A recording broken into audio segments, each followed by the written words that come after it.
Good morning children. कल हमने Hindi grammar में अपना 3rd चैप्टर मात्रा और शब्द स्टार्ट किया था। आगे बढ़ने से पहले हमने जो कल पढ़ा था उसको रिवाइज कर लेते हैं। हमने देखा था जब हम किसी शब्द को बोलते हैं तो उसमें व्यंजन के साथ एक चिन्ह लगा होता है। वह चिन्ह क्या होता है?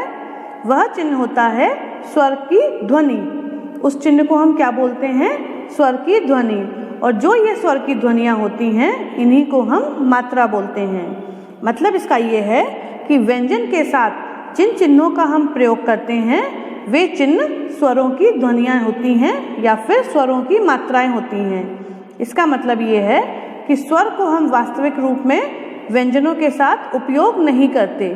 अगर हमको स्वर को व्यंजनों के साथ उपयोग करना है तो उसके बदले हुए रूप जिसको हम मात्रा बोलते हैं उसका उपयोग करते हैं। साथ में हमने ये भी देखा था कि हर स्वर की अपनी अलग चिन्ह होता है। हर स्वर का अपना अलग एक चिन्ह होता है, लेकिन अस्वर जो होता है उसका कोई चिन्ह नहीं होता। इसका मतलब जिन स्वरों के चिन्ह होते हैं उन स्वरों की मात्राएं होती हैं। अ का चिन्ह नहीं होता तो अ की मात्रा नहीं होती। इस प्रकार हमारे 11 स्वर होते हैं, लेकिन मात्राएं हमारे पास केवल 10 ही हैं। क्यों? क्योंकि अ की कोई मात्रा नहीं होती। हमने ये भी देखा था कि कौन से स्वर से कौन सी मात्रा निकलती है। कौन से स्वर से कौन सी मात्रा या कौन सा चिन्ह हम व्यंजन के साथ उपयोग कर सकते हैं। अब हम आगे बढ़ते हैं। सभी व्यंजनों के साथ इसी तरह स्वरों की मात्राएं लगती हैं। ये हमने कल देख लिया था। र के साथ उ और ऊ की मात्रा लगाने पर आधा र प्लस उ रु और आधा र प्लस उ रु ये बनते हैं। अगर उ लगाएंगे तो रु और ऊ लगाएंगे तो रू। आप लोग इसको ध्यान से देखिए। इन दोनों रू में डिफरेंस है। डिफरेंस क्या है? मात्रा को लगाने का तरीका। जब छोटे ऊ की मात्रा लगाते हैं तो हम सिंपल उसकी एक टेल निकाल देते हैं, लेकिन जब बड़े ऊ की मात्रा को लगाते हैं तो हम मात्रा को र के पीछे उसी रूप में लगाते हैं जिनमें हम बाकी व्यंजनों में लगाते हैं। मतलब हल्का सा सर्कल देखकर फिर उसकी टेल निकालते हैं। श तथा ह के साथ री की मात्रा लगाने पर श शलगम और ह हाथी, इन दोनों वर्णों के साथ जब हम री की मात्रा लगाते हैं तो कैसे लगाते हैं? आधा श प्लस री तो क्या बना? श्री। ध्यान से इस वर्ण को देखिए मात्रा के साथ। आधा श और री की मात्रा। उसी प्रकार आधा ह और री की मात्रा में री। जैसे हृदय होता है, री की मात्रा ह के बीच में लगाते हैं। श में नीचे लगाकर श्री और ह में बीच में लगाकर हृ। व्यंजन में अंग, अनुस्वार, चंद्रबिंदु और विसर्ग लगाने पर आधा क में अनुस्वार लगाएंगे तो कन, आधे त में अनुस्वार लगाएंगे तो तन, आधे म में अनुस्वार लगाएंगे तो मन। उसी प्रकार आधे क में चंद्रबिंदु लगाएंगे तो कंग, आधे त में चंद्रबिंदु लगाएंगे तो तंग और आधे म में चंद्रबिंदु लगाएंगे तो मन। सेम वे आधा क में अगर हम विसर्ग लगाएंगे, विसर्ग के लिए हमें 2 बिंदुओं का प्रयोग करना होता है। चंद्रबिंदु और अनुस्वार आप लोगों को पता ही है, पहले भी बता चुके हैं। तो विसर्ग में हमें वर्ण के पीछे 2 बिंदी लगानी होती है, जैसा कि यहाँ पर आपको दिख रहा है। इसको बोलते हैं कह। अधता और विसर्ग तो तह, अधम और विसर्ग तो मह। अब इन पर हम कुछ शब्दों को देखते हैं।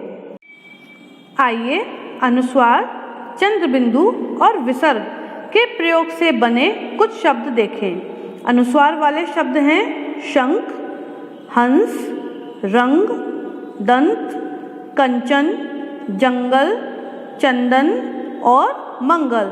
इन सारे शब्दों में अनुस्वार वाली मात्रा जो कि एक बिंदी होती है उसका उपयोग किया गया है। चंद्रबिंदु वाले शब्द हैं जिसमें एक चंद्र और बिंदी होती है, इसीलिए इसको चंद्रबिंदु बोलते हैं।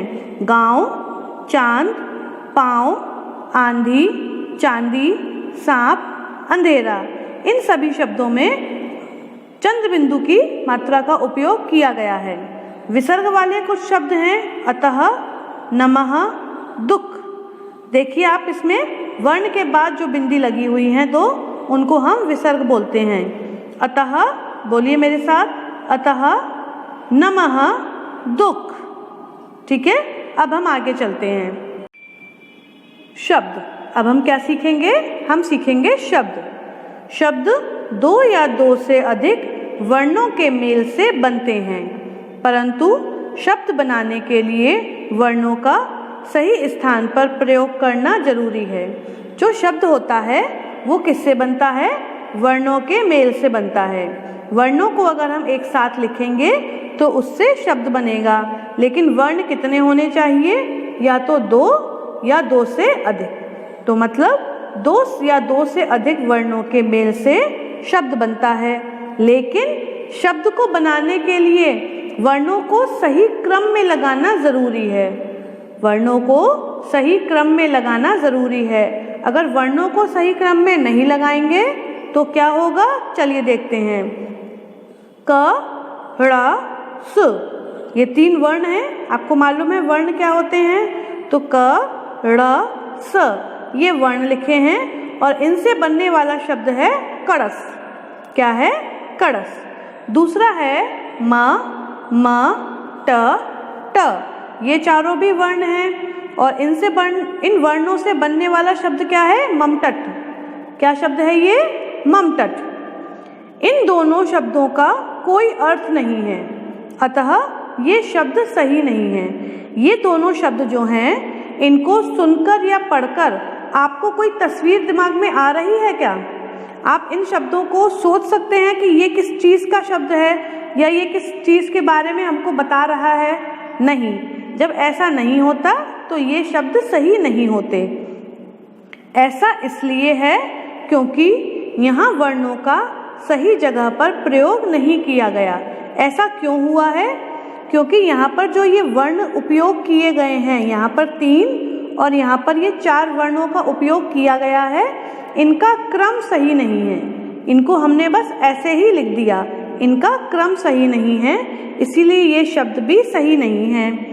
अब इसे दूसरे तरीके से लिखते हैं। अब इसको हम कैसे लिखेंगे? इनके सही क्रम में। तो चलिए देखते हैं। स, ड़, क वर्ण कौन कौन से लिखे हैं हमने? स लिखा है, ड़ लिखा है और क लिखा है। तो शब्द कौन सा बना? सड़क। अब यहाँ पर हमने वर्ण लिखे हैं ट, म, ट, म। ये 4 वर्ण यहाँ पे लिखे हैं, ट, म, ट, म। इनसे शब्द कौन सा बना? टमटम। सड़क और टमटम बिल्कुल सही शब्द हैं, क्योंकि इनका एक निश्चित अर्थ है। इन दोनों शब्दों को पढ़कर या सुनकर आपके दिमाग में इनकी तस्वीर आ रही होगी कि सड़क कैसी होती है या टमटम कैसा होता है। यहाँ पर आपको तस्वीर दिखाई भी गई है। तो सड़क ऐसी होती है और टमटम ऐसा होता है। यहाँ वर्णों का सही स्थान पर प्रयोग किया गया है। यहाँ पर जो ये वर्ण हैं, इनका उपयोग बिल्कुल सही क्रम में किया गया है। स के बाद ड़ आएगा और ड़ के बाद क आएगा।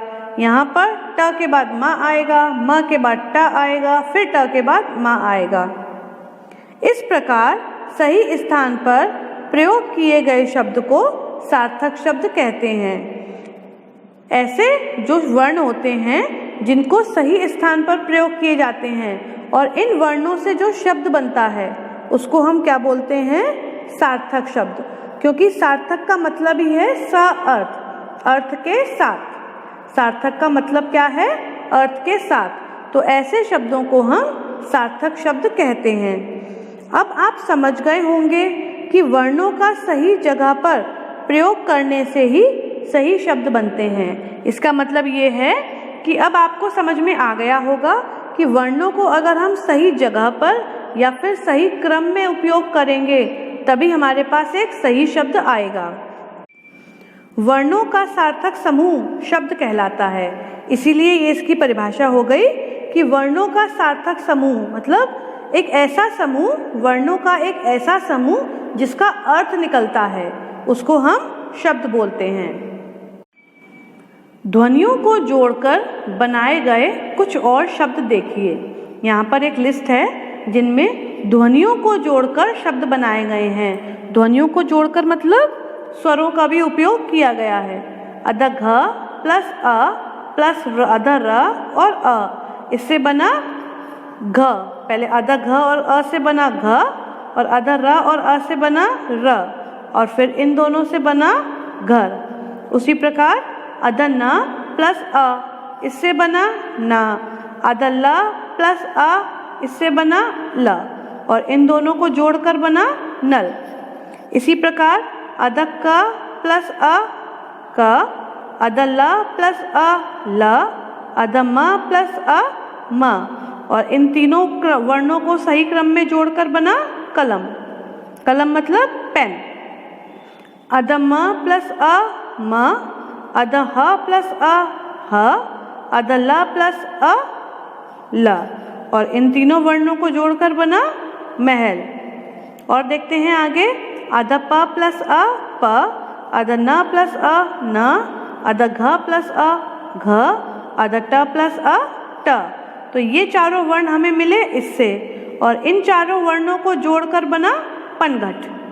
सिमिलरली ऊ, अब ऊ तो हमारा स्वर है, तो इसमें हमें दूसरा स्वर जोड़ने की ज़रूरत नहीं है, तो ऊ को हमने ऐसे ही लिख दिया, अध प प्लस अ प, अध व प्लस अ व, अध न प्लस अ न, और शब्द कौन सा बना इन वर्णों से?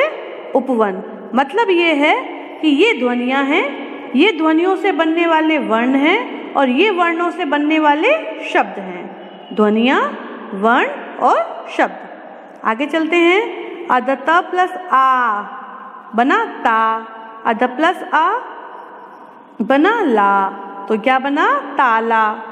सेम वे में अध ग प्लस अ, अध म प्लस अ, और अध ल प्लस अ, ग म ला, तो ग म ला मिलके बना गमला। उसी प्रकार बाकी के भी शब्द हैं, चलिए उनको भी हम देखते हैं। अध क ई बनी की, जैसे कि यहाँ पर लिखा है, अध त प्लस अ बना ता, अध ब प्लस अ बना ब, किताब। शब्द क्या बना? किताब। अध त प्लस ई, अध त प्लस अ, अध ल प्लस ई, तितली, तो शब्द बन गया तितली।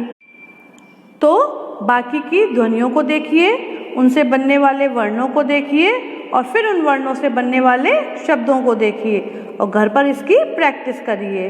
Good bye, have a nice day.